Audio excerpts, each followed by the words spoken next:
அஸ்ஸலாமு அலைக்கும். இன்றைக்கி நம்ம என்ன செய்ய போகிறோம்னா அரிசி மாவு வச்சு காரச்சேவு செய்ய போகிறோம்.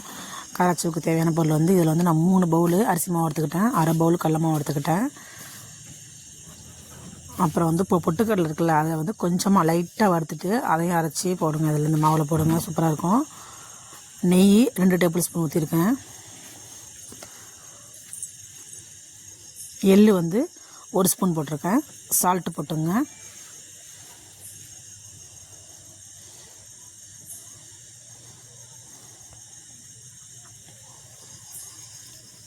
மிளகாத்தூள் உங்கள் காரத்துக்கு ஏற்ப சேர்த்துங்க. நான் வந்து 1 ஸ்பூன் சேர்த்துக்கிட்டேன்.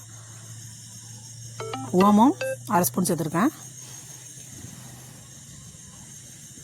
எல்லாம் சேர்த்து கொஞ்சம் கொஞ்சமாக தண்ணி ஊற்றி நல்லா மாவு பிசைஞ்சு எடுத்துங்க.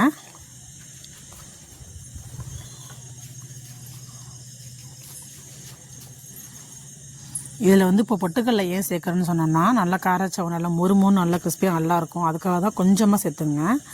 வறுத்து லைட்டாக மிக்சியில் அரைச்சி போட்டு பண்ணி அதில் சேர்த்துங்க. நல்லா மாவு பிசைஞ்சு எடுத்துங்க. எடுத்துகிட்டு இடியப்பொருளை வச்சு எந்த வச்சு உங்களுக்கு தேவையோ அதில் வச்சு புழிஞ்சுக்கோங்க.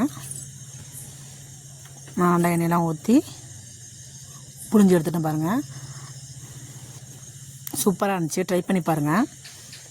ட்ரை பண்ணி பார்த்துட்டு எப்போ இருக்குன்னு சொல்லுங்கள். இந்த வீடியோ பிடிச்சிருந்தா லைக் பண்ணுங்கள், கமெண்ட் பண்ணுங்கள், ஷேர் பண்ணுங்கள், மறக்காமல் சப்ஸ்கிரைப் பண்ணுங்கள். ட்ரை பண்ணி பார்த்துட்டு எப்படி இருக்குன்னு சொல்லுங்கள்.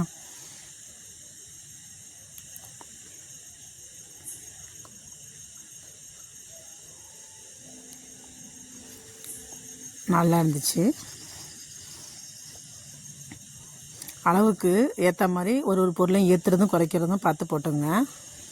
நான் வந்து கொஞ்சமாக அந்த பவுலில் கொஞ்சமாக செஞ்சனால நான் கம்மியாக போட்டிருக்கேன். எல்லாமே அதிகமாக செஞ்சிங்கன்னா குவாலிட்டி அதிகமாக செஞ்சுக்கோங்க. செஞ்சு பார்த்துட்டு எப்படி இருக்குன்னு சொல்லுங்கள். அஸ்ஸலாமு